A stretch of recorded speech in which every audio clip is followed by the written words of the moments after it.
This is a collector on the corner. We're going to do a little short video here today on this old Metro van. I bought this thing at an auction, and that guy moved up here to Missouri from Indiana, and this has got a 1966 license plate on it. You can see it right there. 66, Indiana. And as far as I know, it hasn't ever been started and ran since 1966. And he was an electrical contractor. He got all kinds of shelves and boxes and stuff in there. And he used it for his work, I guess. But anyway, the engine wasn't stuck. It's got that red diamond engine in it with a 2-barrel carburetor. And it wasn't stuck. And I pulled the plugs out, and they aren't oil fouled. And I took the carburetor off and cleaned it.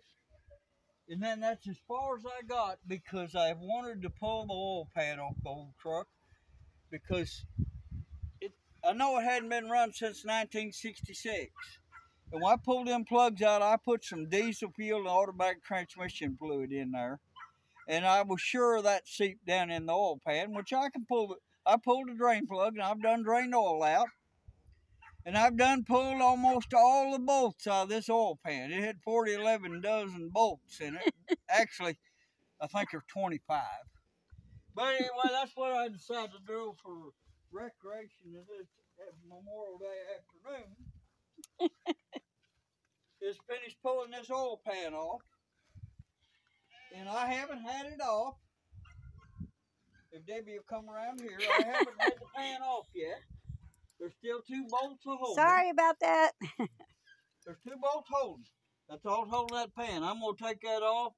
And I just wonder if there's going to be a bunch of sludge in the bottom of that pan, because back in the day, in the 50s and 60s, they used non-detergent oil, and some of them used Quaker State and Pennzoil, and it tended to sludge them engines up. And engines that was born before 1963 never ever come factory with a PCV valve on them. So them without PCV tended to sludge up worse. And about 3 times in the past, I've started old engines up without cleaning the oil pans and sucked crap up inside the motors and starved the bearings and run them. One of them was a 6-cylinder Chevrolet, and another one that I remember was a 400 small block Chevy. But anyway, I'm fixing to get on there and finish taking this pan off. This old truck's probably sit right here for 15 or 20 years. I don't remember just exactly how long. Yeah, it's been about that long. And we dragged this in with a 64 Chevrolet 3/4 ton. Yes, we did. And the front wheels was barely touching the ground from that little record. I know it kept pulling wheelies. Wasn't too fun. And them tires are flat on the front. If you raise them up and spin them around, they'll be flat on the top instead of flat on the bottom. And I'm fixing to snake the pan out of it. Y'all Okay. get to look on the inside of it just the same as me. See what it looks like inside. Oh, that looks good. Well, there she is. See what was in there? Good enough to eat on. If I'd have started this old truck, this engine, with that in there, Yep. it would have sucked that up and circulated that through all the oil passages. That's how come I was going to start it up 15 years ago, or whenever it was when I drug it in, when I pulled that carb off and cleaned it. And then I got to thinking, I said, no, I'll take that pan off. It can't be that hard to get off, and it wasn't. It is easy to get to every one of them bolts. Just took time and effort. But anyway, so that's the kind of stuff that them old detergent, non-detergent oils and Pennzoil and Quaker State's made. Yay. That's an insect right there. Ew. Poor guy. But that, and I'm sure that, you know, it's still running. But that oil pump would have picked that up and run that through the rest of the motor. Rest of the engine. And I don't like that. Dinosaur insect that helped make this oil? Well, I don't think. I don't believe it. oil is made from rotten dinosaurs myself. Well, it could be. Yeah, I don't think that. They got to drill so deep to get crude oil. There wasn't no dinosaurs ever buried that deep in the ground. Yes, they were. But anyway, y'all get to see some pretty sludge. I think it looks really groovy. I don't mind that on my hands. A lot of people go want to wear rubber gloves. A lot of people want to wear rubber This gloves. is my jug I put oil in. And what I'll do, I'll let that separate out. And when I drain that oil out, I noticed the first oil I drained out of that pan was kind of gloopy and thick and black. And the last was kind of more clear looking, and it was reddish colored. And what that was that diesel and transmission fluid. It's lighter, so it floated to the top, and the heavy oil settled to the bottom. And I'll let that set overnight. Clean that pan up, and I'll crawl in there and be sure that screen on that pickup's clean. I ain't gonna buy a gasket. I'm just gonna put some silicone around that pan and put it back on. That's right. Why waste money? You just wanted to play with that. This up here at the top, you can almost see through that oil. Look at that. Playing with it. But anyway, it's just oil. Yeah. It won't hurt you. I never said it would hurt you.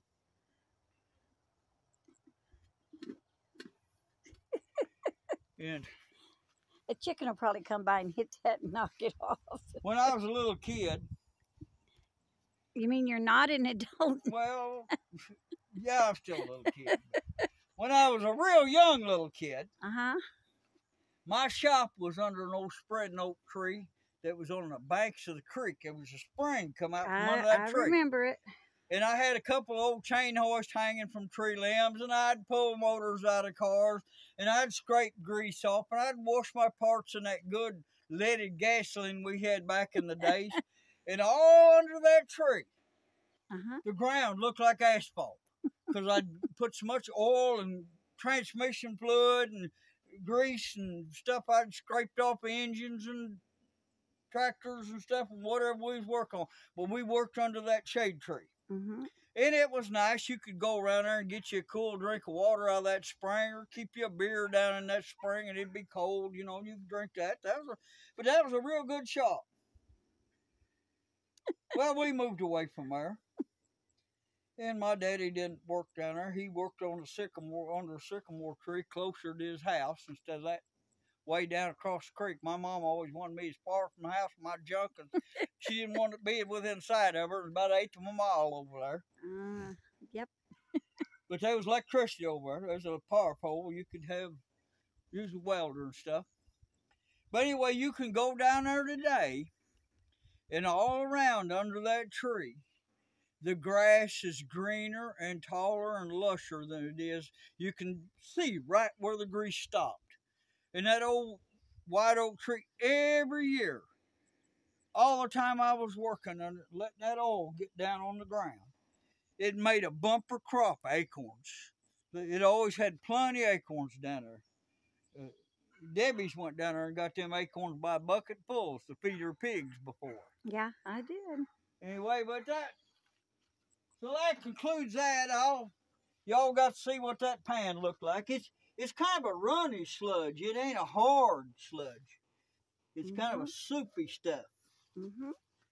But I would have circulated all that through that little red diamond motor. And my intention is I got some tires I can mount on here. The back tire's up. I just want to get this where to start and run.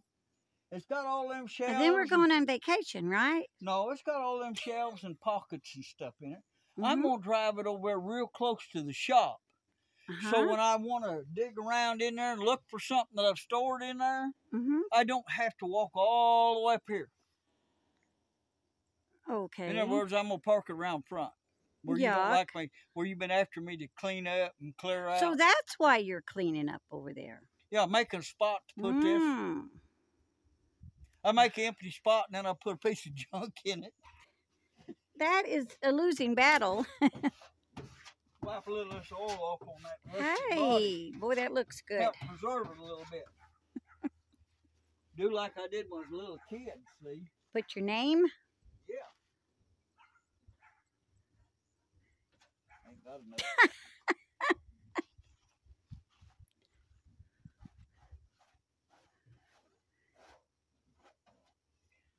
A little more.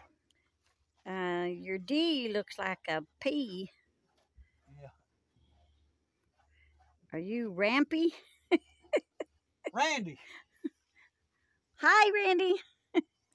Well, this is Randy saying goodbye and good luck to y'all. Have a good one. Thank you, and please like and subscribe. Bye.